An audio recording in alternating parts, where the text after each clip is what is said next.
ಸ್ನೇಹಿತರೆ, ಮೀಡಿಯಾ ಮಾಸ್ಟರ್ಸ್ಗೆ ಸ್ವಾಗತ ಸುಸ್ವಾಗತ. ಗೆಳೆಯರೆ, ಮನುಷ್ಯನಿಗೆ ತೃಪ್ತಿ ಅನ್ನೋದು ಯಾವುದರಲ್ಲೂ ಸಿಗೋದಿಲ್ಲ. ಎಷ್ಟಿದ್ರೂ ಅವನಿಗೆ ಸಾಕು ಅಂತ ಅನಿಸೋದೂ ಇಲ್ಲ. ಅದು ಹಣ ಆಗಿರಬಹುದು, ಆಹಾರ ಆಗಿರಬಹುದು, ನೆಲ, ಏನು ಬೇಕಾದರೂ ಆಗಿರಬಹುದು. ಈಗ ದೇಶದಲ್ಲಿ ಹೆಚ್ಚಾಗ್ತಾ ಇರೋ ಮನುಷ್ಯ ಮತ್ತು ಪ್ರಾಣಿಗಳ ನಡುವಿನ ಸಂಘರ್ಷದ ಮೂಲ ಅನ್ನಿಸ್ಕೊಳ್ತಾ ಇರೋದು ಕೂಡ ಮನುಷ್ಯನ ಇದೇ ದುರಾಸೆ. ಇಷ್ಟು ದಿನ ಅಭಿವೃದ್ಧಿಯ ಹೆಸರಲ್ಲಿ, ಉಳಿವಿನ ಹೆಸರಲ್ಲಿ ಪ್ರಕೃತಿಯ ಮೇಲೆ ದೌರ್ಜನ್ಯವನ್ನು ಮಾಡ್ತಾ ಇದ್ದ ನಾವು ಈಗ ಮತ್ತೊಂದು ಹಂತಕ್ಕೆ ತಲುಪ್ತಾ ಇದ್ದೀವಿ. ಪ್ರಾಣಿಗಳ ಜಾಗವನ್ನು ಈಗಾಗಲೇ ಆಕ್ರಮಿಸಿಕೊಂಡಿರೋ ನಾವು ಅವುಗಳ ವಿರುದ್ಧ ಕಾನೂನಿನ ಅಸ್ತ್ರವನ್ನು ಝಳಪಿಸೋದಕ್ಕೆ ಹೋಗ್ತಾ ಇದ್ದೀವಿ. ಈ ಬಾರಿ ಕೇರಳ ಸರ್ಕಾರ 1972ರ ವೈಲ್ಡ್ ಲೈಫ್ ಪ್ರೊಟೆಕ್ಷನ್ ಆಕ್ಟ್ಗೆ ತಿದ್ದುಪಡಿಯನ್ನು ತರೋದಕ್ಕೆ ಹೊರಟಿದೆ. ಈ ಮೂಲಕ ಮನುಷ್ಯನಿಗೆ ತೊಂದರೆ ಕೊಡೋ ಪ್ರಾಣಿಗಳನ್ನು ಹಿಡಿದು ಅವುಗಳನ್ನು ಕೊಲ್ಲೋದಕ್ಕೆ ಕೇರಳದ ಸರ್ಕಾರ ದಾರಿಯನ್ನು ಸುಗಮಗೊಳಿಸ್ಕೊಳ್ತಾ ಇದೆ. ಹಾಗೆ ಇದರ ಬಗ್ಗೆ ಸಾಕಷ್ಟು ಪರ ವಿರೋಧ ಚರ್ಚೆಗಳು ಕೂಡ ಆರಂಭ ಆಗಿವೆ. ಹಾಗಾದರೆ ಏನಿದು ಕೇರಳದ ಈ ವಿಲಕ್ಷಣ ನಿರ್ಧಾರ? ಕಾಡುಗಳನ್ನು ಕಡಿದು ನಾಡು ಮಾಡಿಕೊಂಡಿರೋ ನಾವು ಈಗ ಆ ಪ್ರಾಣಿಗಳನ್ನು ಕೂಡ ಹೊಡೆದುಕೊಳ್ತಾ ಹೋಗೋದು ಯಾವ ನ್ಯಾಯ? ಇಷ್ಟಕ್ಕೂ ದಕ್ಷಿಣ ಭಾರತದಲ್ಲಿನ ಮಾನವ ಹಾಗೂ ಪ್ರಾಣಿ ಸಂಘರ್ಷದ ಕಥೆ ಏನು? ಬನ್ನಿ ನೋಡೋಣ. ಗೆಳೆಯರೆ, ಇತ್ತೀಚೆಗೆ ಕರ್ನಾಟಕದ ಚಾಮರಾಜನಗರ ಜಿಲ್ಲೆಯ ಗುಂಡ್ಲುಪೇಟೆ ತಾಲೂಕಿನ ಕುಂದಕೆರೆ ಅನ್ನೋ ಗ್ರಾಮದಲ್ಲಿ ಒಂದು ಘಟನೆ ನಡೆಯುತ್ತೆ. ಅಲ್ಲಿನ ರೈತ ಮಂಚಣ್ಣ ಅನ್ನೋರ ಜಮೀನಿನಲ್ಲಿ 2 ಹುಲಿಗಳು ಕಾದಾಟಕ್ಕೆ ಬಿದ್ದು, ಅಲ್ಲಿ ಒಂದು ಹುಲಿ ಗೆದ್ದು ಬೇಗಿದ್ರೆ ಮತ್ತೊಂದು ಸೋತು ಮುಖಕ್ಕೆ ಗಾಯ ಮಾಡಿಕೊಂಡು ಜಮೀನಿನಲ್ಲೇ ಉಳ್ಕೊಂಡಿತ್ತು. ಈ ಕಾಳಗ ಆವಾಸಕ್ಕಾಗಿ ನಡೆದಿರಬಹುದಾದ ಹುಲಿ ಕಾಳಗ ಅಂತ ಹೇಳಲಾಯಿತು. ಸೊ ಗಾಯಗೊಂಡ ಹುಲಿ ಮತ್ತೆ ಕಾಡಿಗೆ ಹೋಗೋದಿಲ್ಲ. ಹೀಗಾಗಿ ಅದನ್ನು ಕಾಪಾಡಿ ಮೈಸೂರಲ್ಲಿ ಚಿಕಿತ್ಸೆಗೆ ಕಳುಹಿಸಿ ಕೊಡಲಾಯಿತು. ಒಂದು ವೇಳೆ ಆ ಹುಲಿಯನ್ನು ಕಾಪಾಡದೆ ಹಾಗೇ ಬಿಟ್ಟಿದ್ದರೆ ಅದು ಖಂಡಿತ ಊರುಗಳ ಮೇಲೆ ಬೀಳ್ತಾ ಇತ್ತು, ಜನ ಜಾನುವಾರುಗಳನ್ನು ಕೊಲ್ತಾ ಇತ್ತು. ಯಾಕೆಂದರೆ ಅದು ಗಾಯಗೊಂಡ ಹುಲಿ, ಅದರ ಶಕ್ತಿ ಸಾಕಷ್ಟು ಕಡಿಮೆ ಆಗಿರುತ್ತೆ. ಕಾಡಲ್ಲಿ ಬೇಟೆಯಾಡೋ ತ್ರಾಣ ಅದಕ್ಕಿರೋದಿಲ್ಲ. ಹೀಗಾಗಿ ಸುಲಭವಾಗಿ ಹೊಟ್ಟೆ ತುಂಬಿಸ್ಕೋಬೇಕು. ಅಂಥ ಸುಲಭ ಬೇಟೆ ಅದಕ್ಕೆ ನಾಡಲ್ಲೇ ಸಿಗೋದು. ಈ ಕಾರಣಕ್ಕಾಗಿ ಅವು ಗ್ರಾಮಗಳ ಸರಹದ್ದಲ್ಲಿ ಉಳ್ಕೊಂಡು ಬಿಡುತ್ತವೆ. ನಾಯಿಗಳನ್ನು, ಮೇಯೋದಕ್ಕೆ ಬಂದ ಹಸುಗಳನ್ನು, ಆಗಾಗ ಒಬ್ಬಂಟಿಯಾಗಿ ಸಿಗುವ ಮನುಷ್ಯನನ್ನು ಬೇಟೆಯಾಡ್ತಾ ಹೊಟ್ಟೆ ತುಂಬಿಸ್ಕೊಳ್ತಾ ಹೋಗುತ್ತವೆ. ನಾಡಿನ ಅಂಚಲ್ಲಿ ಇಂಥ ಗಾಯಗೊಂಡ ಕಾಡು ಪ್ರಾಣಿಗಳಿದ್ರೆ ಅದು ತುಂಬ ಅಪಾಯಕಾರಿ. ಆ ಪ್ರಾಣಿ ಮನುಷ್ಯರನ್ನು ಅಥವಾ ನಾಡಿನ ಪ್ರಾಣಿಗಳನ್ನು ಕೊಂದು ತಿನ್ನುತ್ತೆ, ಅಥವಾ ಮನುಷ್ಯ ಅದನ್ನು ಕೊಂದು ಹಾಕ್ತಾನೆ. ಹೀಗಾಗಿ ಅಲ್ಲಿ ಅರಣ್ಯ ಇಲಾಖೆ ಗಾಯಗೊಂಡ ಹುಲಿಯನ್ನು ರಕ್ಷಿಸಿ ಅದಕ್ಕೆ ಚಿಕಿತ್ಸೆ ಕೊಡಿಸಿ ತುಂಬ ಒಳ್ಳೆ ಕೆಲಸವನ್ನು ಮಾಡ್ತು. ಇನ್ನು ಅದಕ್ಕೂ ಮೊದಲು ಮಹದೇಶ್ವರ ಬೆಟ್ಟದಲ್ಲಿ ಒಂದು ಹೆಣ್ಣು ಹುಲಿ ಮತ್ತು ಅದರ 4 ಮರಿಗಳಿಗೆ ಸ್ಥಳೀಯರು ಸತ್ತ ದನವೊಂದರಲ್ಲಿ ವಿಷ ಹಾಕಿ ಕೊಂದು ಹಾಕಿದರು. ತಮ್ಮ ಜಾನುವಾರುಗಳನ್ನು ಹುಲಿ ಕೊಲ್ತಾ ಇದೆ ಅನ್ನೋ ಕಾರಣಕ್ಕೆ ಅವರು ಆ ಹುಲಿಯನ್ನು ಅದರ ಮರಿಗಳ ಸಮೇತ ಕೊಂದು ಹಾಕಿದರು. ಆರೋಪಿಗಳನ್ನು ಬಂಧಿಸಲಾಯಿತು. ಈಗ ಅವರಿಗೆ ಜಾಮೀನು ಕೂಡ ಸಿಕ್ಕಿದೆ. ಮತ್ತೊಂದು ಕಡೆ ಹಾಸನ, ಕೊಡಗು, ಚಿಕ್ಕಮಗಳೂರು ಮುಂತಾದ ಕಡೆಗಳಲ್ಲಿ ಆನೆ ಮತ್ತು ಮಾನವನ ಸಂಘರ್ಷ ಮಿತಿ ಮೀರ್ತಾ ಇದೆ. ಹಾಡಹಾಗಲೇ ಆನೆಗಳು ಕಾಫಿ ತೋಟಗಳಿಗೆ ನುಗ್ಗುತ್ತವೆ, ಅಡ್ಡ ಬಂದವರನ್ನು ತುಳಿದು ಮುಂದಕ್ಕೆ ಹೋಗುತ್ತವೆ. ಇನ್ನು 16 ವರ್ಷಗಳ ಹಿಂದೆ ಪಾವಗಡದಲ್ಲಿ ಹೈನಾ ಅನ್ನೋ ಒಂದು ಪ್ರಾಣಿ ಬಂದು ಮಕ್ಕಳನ್ನು ಹೊತ್ಕೊಂಡು ಹೋಗ್ತಾ ಇತ್ತು ಅಂತ ಹೇಳ್ತಾರೆ. ಅದು ಹೈನಾನ, ತೋಳಾನ ಅಥವಾ ಮತ್ಯಾರದ್ದು ಕಿಡಿಗೇಡಿಗಳ ಕೆಲಸನ ಅನ್ನೋದು ಗೊತ್ತಾಗೋದ್ರೊಳಗೆ ಅವುಗಳ ಹಾವಳಿ ತಾನಾಗಿ ನಿಂತೋಯ್ತು. ಗೆಳೆಯರೆ, ಇಂಥ ಸಾಕಷ್ಟು ಘಟನೆಗಳು ಮೇಲಿಂದ ಮೇಲೆ ನಡೀತಲೇ ಇರುತ್ತವೆ. ಊರಿಗೆ ಚಿರತೆ ಬರೋದು, ಕರಡಿ ದಾಳಿ ಮಾಡೋದು, ಕಾಡು ಹಂದಿಗಳು ಬೆಳೆ ನಾಶ ಮಾಡೋದು, ಆಗಾಗ್ಗೆ ಹುಲಿಗಳು ಕೂಡ ಊರುಗಳ ಕಡೆ ಬರೋದು, ಮನುಷ್ಯನನ್ನು ಕೊಲ್ಲೋದು, ಹೀಗೆ ಸಾಕಷ್ಟು ಘಟನೆಗಳು ನಡೀತಾ ಇವೆ. ಹಾಗಂತ ಮನುಷ್ಯರು ಕಾಡಂಚಿಂದ ಎದ್ದು ಬರುವುದಿಲ್ಲ. ಕಾಡು ಪ್ರಾಣಿಗಳು ಊರಿನ ಕಡೆಗೆ ಬಾರದ ಹಾಗೆ ರಕ್ಷಣೆ ಕೊಡೋದಕ್ಕೆ ಅರಣ್ಯ ಇಲಾಖೆಗೂ ಆಗ್ತಾ ಇಲ್ಲ. ಇದು ಕೇವಲ ಕರ್ನಾಟಕದ ಸಮಸ್ಯೆ ಮಾತ್ರ ಅಲ್ಲ. ಮಹಾರಾಷ್ಟ್ರ, ಗೋವಾ, ಕೇರಳ, ತಮಿಳುನಾಡು, ಆಂಧ್ರ, ಹೀಗೆ ಭಾರತದ ಬಹುತೇಕ ಕಡೆಗಳಲ್ಲಿ ಈ ಸಮಸ್ಯೆ ಕಾಡ್ತಾ ಇದೆ. ನಮ್ಮ ಕರ್ನಾಟಕದ ಸರ್ಕಾರ ಕೂಡ ಈ ಆನೆ ಮತ್ತು ಮನುಷ್ಯನ ಸಂಘರ್ಷವನ್ನು ತಡೆಯುವ ನಿಟ್ಟಲ್ಲಿ ಸಾಕಷ್ಟು ಕ್ರಮಗಳನ್ನು ಕೈಗೊಂಡಿದೆ. ಆದರೂ ಅದು ಸಾಕಾಗ್ತಾ ಇಲ್ಲ.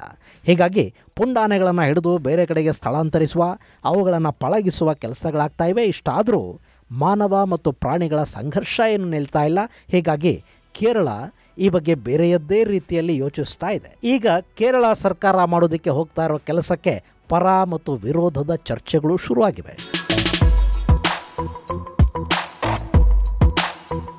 ಇಲ್ಲಿ ಕೇರಳ ಕಾಡು ಪ್ರಾಣಿಗಳು ಹಾಗೂ ಮನುಷ್ಯರ ನಡುವಿನ ಸಂಘರ್ಷವನ್ನು ತಪ್ಪಿಸೋದಕ್ಕೆ 1972ರ ವೈಲ್ಡ್ ಲೈಫ್ ಪ್ರೊಟೆಕ್ಷನ್ ಆಕ್ಟ್ಗೆ ತಿದ್ದುಪಡಿಯನ್ನು ತರೋದಕ್ಕೆ ಹೋಗ್ತಾ ಇದೆ. ಈ ತಿದ್ದುಪಡಿ ಆಗಿದ್ದೇ ಆದರೆ ಕಾಡಂಚಿನ ಗ್ರಾಮಗಳಲ್ಲಿನ ಜನಕ್ಕೆ ನಾಡಿಗೆ ಬರುವ ಯಾವುದೇ ಪ್ರಾಣಿಯನ್ನ ಕೊಂದು ಹಾಕೋದಕ್ಕೆ ಅನುಮತಿಯನ್ನು ಕೊಟ್ಟ ಹಾಗಾಗತ್ತೆ. ಇಲ್ಲಿ ಕೇರಳ ಸರ್ಕಾರ ಈ ಬಗ್ಗೆ ನ್ಯಾಷನಲ್ ಲೀಗಲ್ ಸರ್ವಿಸ್ ಅಥಾರಿಟಿಯ ಅಭಿಪ್ರಾಯವನ್ನು ಕೇಳಿದೆ. ಈ ಹಿಂದೆ ಅಂದರೆ 72ಕ್ಕೂ ಮೊದಲು ಜನಕ್ಕಿಂತ ಅಧಿಕಾರವನ್ನು ಕೊಡಲಾಗಿತ್ತು. ಆದರೆ ಪ್ರೊಟೆಕ್ಷನ್ ಆಕ್ಟ್ ಜಾರಿಯಾದ ನಂತರ ಹಾಗೆ ಕಾಡು ಪ್ರಾಣಿಗಳನ್ನು ಜನ ಕೊಲ್ಲೋದು ಅಪರಾಧ ಅನ್ನಿಸ್ಕೊಳ್ತು. ಆದರೆ ಈಗ ಕಾಡು ಪ್ರಾಣಿಗಳ ಕಾಟ ತೀವ್ರವಾಗ್ತಾ ಇದೆ. ಅದನ್ನು ನಿಯಂತ್ರಿಸಬೇಕಾದ ಅನಿವಾರ್ಯತೆ ಇರೋದ್ರಿಂದ ಅವು ತುಂಬ ತೊಂದರೆಯನ್ನು ಉಂಟು ಮಾಡ್ತಾ ಇವೆ ಅಂದಾಗ ಫಾರೆಸ್ಟ್ ಅಧಿಕಾರಿಗಳ ಅನುಮತಿ ತಗೊಂಡು ಜನಾನೇ ಪ್ರಾಣಿಗಳನ್ನು ಕೊಂದು ಹಾಕೋದಿಕ್ಕೆ ಅವಕಾಶವನ್ನು ಕಲ್ಪಿಸಿಕೊಡುವ ತಿದ್ದುಪಡಿಯನ್ನು ತರೋದಕ್ಕೆ ಈಗ ನ್ಯಾಷನಲ್ ಲೀಗಲ್ ಸರ್ವಿಸ್ನ ಅಧಿಕಾರಿಗಳು, ಅಲ್ಲಿನ ಕಾನೂನು ಪಂಡಿತರು, ನಿವೃತ್ತ ನ್ಯಾಯಮೂರ್ತಿಗಳ ಜೊತೆ ಸುದೀರ್ಘ ಚರ್ಚೆಗಳನ್ನು ಕೇರಳದ ಸರ್ಕಾರ ಮಾಡ್ತಾ ಇದೆ. ಈ ತಿದ್ದುಪಡಿಯ ಮೂಲಕ ನಾವು ಸಂಘರ್ಷವನ್ನು ತಪ್ಪಿಸಿ ಮನುಷ್ಯರಿಗೆ ರಕ್ಷಣೆ ಕೊಡೋ ಬಗ್ಗೆ ಯೋಚಿಸ್ತಾ ಇದ್ದೀವಿ ಅಂತ ಅಲ್ಲಿನ ಅರಣ್ಯ ಸಚಿವರು ಹೇಳಿದ್ದಾರೆ. ಇಲ್ಲಿ ಕೇರಳ ಸರ್ಕಾರದ ನಿರ್ಧಾರ ಸರಿ ಇದೆ. ರೋಗ್ ಅನಿಮಲ್ಸ್ ಅಂದರೆ ಏಕಾಏಕಿ ಊರುಗಳಿಗೆ ನುಗ್ಗಿ ಜನರನ್ನು ಕೊಂದು ಹಾಕೋ ಪ್ರಾಣಿಗಳೇನಿವೆ ಅವುಗಳ ಬಗ್ಗೆ ಕನಿಕರ ಒಳ್ಳೆಯದಲ್ಲ. ಅವುಗಳನ್ನು ಹಿಡಿದು ಕಾಡಿಗೆ ಬಿಟ್ಟು ಬಂದರೂ ಅವು ಮತ್ತೆ ನಾಡಿಗೆ ಬರುತ್ತವೆ, ಜನರನ್ನು ಕೊಂದು ಹಾಕತ್ವೆ. ಅಂಥ ಪ್ರಾಣಿಗಳನ್ನು ಕೊಂದು ಹಾಕೋದೇ ಸರಿ ಅಂತ ಒಂದಷ್ಟು ಜನ ಅಭಿಪ್ರಾಯವನ್ನು ವ್ಯಕ್ತಪಡಿಸ್ತಾ ಇದ್ದಾರೆ. ಆದರೆ ಮತ್ತೆ ಕೆಲವರು ಪ್ರಾಣಿಗಳನ್ನು ಆದಷ್ಟು ಸೆರೆ ಹಿಡಿಬೇಕು, ಅವುಗಳನ್ನು ಬೇರೆ ಕಡೆಗೆ ಶಿಫ್ಟ್ ಮಾಡಬೇಕು, ನಾವು ಕಾಡು ಕಡಿದು ಎಲ್ಲ ನಾಶ ಮಾಡಿ ಅವುಗಳಿಗೆ ಆಹಾರನೇ ಇಲ್ಲದ ಹಾಗೆ ಮಾಡಿಬಿಟ್ಟಿದ್ದೀವಿ, ಹೀಗಾಗಿ ಅವು ನಾಡಿಗೆ ಬರ್ತಾ ಇವೆ, ಮನುಷ್ಯ ಸ್ವಲ್ಪ ಜವಾಬ್ದಾರಿಯುತವಾಗಿ ನಡ್ಕೋಬೇಕು ಅನ್ನೋ ವಾದವನ್ನು ಮುಂದಿಡ್ತಾ ಇದ್ದಾರೆ. ಇಲ್ಲಿ ಇಬ್ಬರ ವಾದನೂ ಸರಿನೇ. ಕೆಲವೊಮ್ಮೆ ಮನುಷ್ಯನ ರಕ್ತದ ರುಚಿಯನ್ನು ಕಂಡ ವ್ಯಾಘ್ರಗಳು ಪದೇ ಪದೇ ಊರುಗಳ ಮೇಲೆ ದಾಳಿ ಮಾಡುತ್ತವೆ. ಮಹಾರಾಷ್ಟ್ರದ ಚಂದ್ರಪುರ ಬಳಿಯಲ್ಲಿ ಒಂದೇ ಹುಲಿ ಸಾಕಷ್ಟು ಜನರನ್ನು ಕೊಂದಿತ್ತು. ಆ ಸಂದರ್ಭದಲ್ಲಿ ಅದನ್ನು ಶಾರ್ಪ್ ಶೂಟರ್ಗಳನ್ನು ಕರೆಸಿ ಸರ್ಕಾರವೇ ಹೊಡೆಸಾಕ್ತು. ಮೇಲ್ನೋಟಕ್ಕಿದು ಸರಿ ಅಂತ ಅನಿಸುತ್ತೆ. ಆದರೆ ಕೆಲವೊಮ್ಮೆ ಆ ಹುಲಿಗಳು ದಾಳಿ ಮಾಡಿರೋದು ಎಲ್ಲಿ, ಅವು ನಿಜಕ್ಕೂ ಊರಿನ ಒಳಗೆ ಬಂದಿದ್ವಾ ಅಥವಾ ಊರೇ ಕಾಡಿನ ಒಳಗೆ ಹೋಯ್ತಾ ಅನ್ನೋದನ್ನು ಕೂಡ ಅವಲೋಕಿಸಬೇಕಾಗಿ ಬರುತ್ತೆ. ಯಾಕೆ ಅನ್ನೋದು ನಮ್ಗೆ ಅರ್ಥ ಆಗಬೇಕು ಅಂದರೆ ಹುಲಿಯ ಬಗ್ಗೆ ಕೂಡ ನಾವು ತಿಳ್ಕೋಬೇಕು. ಗೆಳೆಯರೆ, ಹುಲಿ ಅನ್ನೋ ಪ್ರಾಣಿ ಮನುಷ್ಯನಿಂದ ಸಾಕಷ್ಟು ದೂರನೇ ಇರೋದಕ್ಕೆ ಪ್ರಯತ್ನ ಪಡುತ್ತೆ.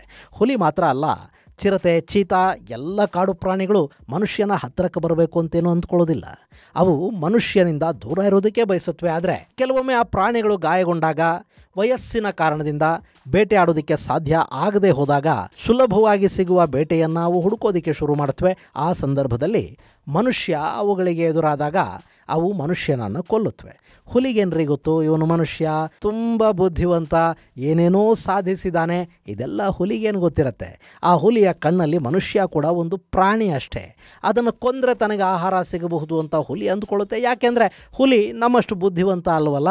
ಹೀಗಾಗಿ ಅಲ್ಲಿ ಹುಲಿ ಮತ್ತು ಮಾನವನ ಸಂಘರ್ಷ ಹೆಚ್ಚಾಗುತ್ತೆ. ಇನ್ನು ಚಿರತೆಗಳಿಗೆ ಕಾಡಲ್ಲಿ ಆಹಾರ ಸಿಗದೇ ಇದ್ದಾಗ ಜಾನುವಾರುಗಳ ಮೇಲೆ ಅವು ದಾಳಿ ಮಾಡುತ್ತವೆ.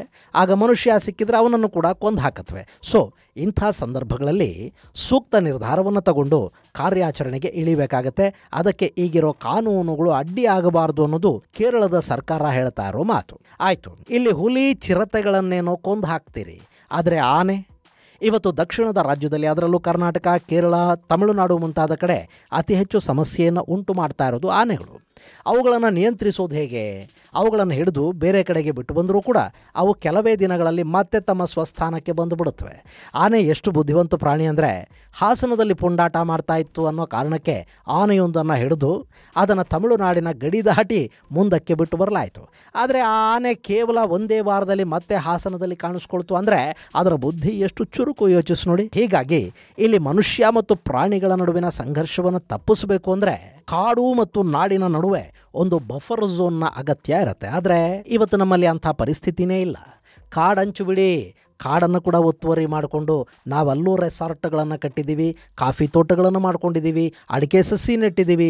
ಎಲ್ಲಿ ಕಾಡನ್ನು ಹಾಗೆ ಕಾಡಿನ ರೂಪದಲ್ಲಿ ಬಿಟ್ಟಿದ್ದೀವಿ ಹೇಳಿ? ಇನ್ನು ನಮ್ಮಲ್ಲಿ ಕಾಡಿನೊಳಗೆ ಸಾಕು ಪ್ರಾಣಿಗಳನ್ನು ಮೇಯೋದಕ್ಕೆ ಬಿಡುವ ಅವಕಾಶ ಇದೆ. ಹೀಗಾಗಿ ತಮಿಳುನಾಡಿನ ಕೆಲವರು ಅವರ ಪಶುಗಳನ್ನು ಹಿಂಡಾಗಿ ತಂದು ನಮ್ಮ ಕಾಡುಗಳೊಳಗೆ ಬಿಡ್ತಾ ಇದ್ದಾರೆ. ಗೆಳೆಯರೆ, ಇಲ್ಲೊಂದು 5-10 ದನಕರುಗಳು ಕಾಡಿಗೆ ಹೋದರೆ ಏನಾಗೋದಿಲ್ಲ. ಆದರೆ 5-10 ಅಲ್ಲ, 100 ಸಾವಿರಾರು ಸಂಖ್ಯೆಯಲ್ಲಿ ದನಕರುಗಳನ್ನು ಕಾಡಿನ ಒಳಗೆ ಬಿಡ್ತಾ ಇದ್ದಾರೆ. ಇಲ್ಲಿ ಪಶುಗಳು ಆಹಾರ ತಿಂದರೆ ತಪ್ಪೇನು, ಅವು ಹುಲ್ಲನ್ನಷ್ಟೇ ಮೇಯುತ್ತಲ್ವಾ ಅಂತ ನಿಮಗೆ ಅನ್ನಿಸ್ಬೋದು. ಆದರೆ ಕಾಡಿನ ವಿಷಯದಲ್ಲಿ ಹಾಗಲ್ಲ. ಅಲ್ಲಿನ ಹಸಿರು ಅಲ್ಲೇ ಇರುವ ಸಸ್ಯಾಹಾರಿ ಪ್ರಾಣಿಗಳಿಗೆ ಸಿಗಬೇಕು. ಅಲ್ಲಿನ ಹಸಿರನ್ನು ತಿಂದು ಆ ಪ್ರಾಣಿಗಳು ಬೆಳಿಬೇಕು, ತಮ್ಮ ಸಂತಾನವನ್ನು ವೃದ್ಧಿ ಮಾಡ್ಕೋಬೇಕು. ಆ ಪ್ರಾಣಿಗಳನ್ನು ಕಾಡಿನ ಕ್ರೂರ ಮೃಗಗಳು ಅಂತ ನಾವು ಕರಿತೀವಲ್ಲ, ಮಾಂಸಾಹಾರಿ ಪ್ರಾಣಿಗಳು, ಅವು ತಿನ್ನತ್ವೆ. ಹಾಗಲ್ಲದೆ ಹುಲ್ಲು ತಿನ್ನೋದಕ್ಕೆ ನಾಡಿನ ಪ್ರಾಣಿಗಳು ಬಂದರೆ ಕಾಡಿನ ಸಸ್ಯಾಹಾರಿಗಳ ಸಂತತಿ ಕಡಿಮೆ ಆಗುತ್ತೆ. ಈ ನಾಡಿನ ಪ್ರಾಣಿಗಳನ್ನು ಹುಲಿ ಚಿರತೆಗಳು ಬೇಟೆ ಆಡಬಾರ್ದು ಅಂತ ನಾವು ಬಯಸ್ತೀವಿ. ಕಾಡಿನ ಪ್ರಾಣಿಗಳೂ ಇಲ್ಲ ಅಂದರೆ ಅವು ಮತ್ತೇನು ತಿನ್ನಬೇಕು? ಈ ಸೂಕ್ಷ್ಮವನ್ನು ನಾವು ಅರ್ಥ ಮಾಡಿಕೊಂಡ್ರೆ ಕಾಡು ಮತ್ತು ನಾಡಿನ ನಡುವೆ ಸಂಘರ್ಷ ತಪ್ಪತ್ತೆ.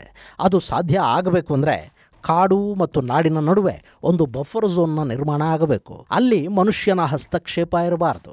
ಇದೆಲ್ಲವನ್ನು ಮಾಡೋದಕ್ಕೆ ಕಷ್ಟ ಆಗುತ್ತೆ ಅನ್ನಿಸಿದಾಗ ಸರ್ಕಾರಗಳು ಪ್ರಾಣಿಗಳನ್ನೇ ಕೊಂದು ಬಿಡೋ ನಿರ್ಧಾರಕ್ಕೆ ಬಂದುಬಿಡುತ್ತವೆ. ಈಗ ಕೇರಳ ಹುಡುಕ್ತಾ ಇರೋದು ಕೂಡ ಅದೇ ಥರದ ಸುಲಭದ ಹಾದಿಯನ್ನು. ಇನ್ನು ಹೀಗೆ ಜನಕ್ಕೆ ನೀವೇ ಕೊಂದು ಬಿಡಿ ಅಂತ ಹೇಳ್ಬಿಟ್ರಂತೂ ಅವ್ರ ಕಾಡಿಗೆ ನುಗ್ಗಿ ಕೊಂದು ಕಳೆಬರವನ್ನು ಕಾಡಂಚಲ್ಲಿ ತಂದು ಹಾಕ್ತಾರೆ. ಹಾಗೆ ಪ್ರಾಣಿಗಳ ಅಕ್ರಮ ಬೇಟೆ ಅನ್ನೋದು ಅವ್ಯಾಹತವಾಗಿ ನಡೀತಾ ಹೋಗುತ್ತೆ.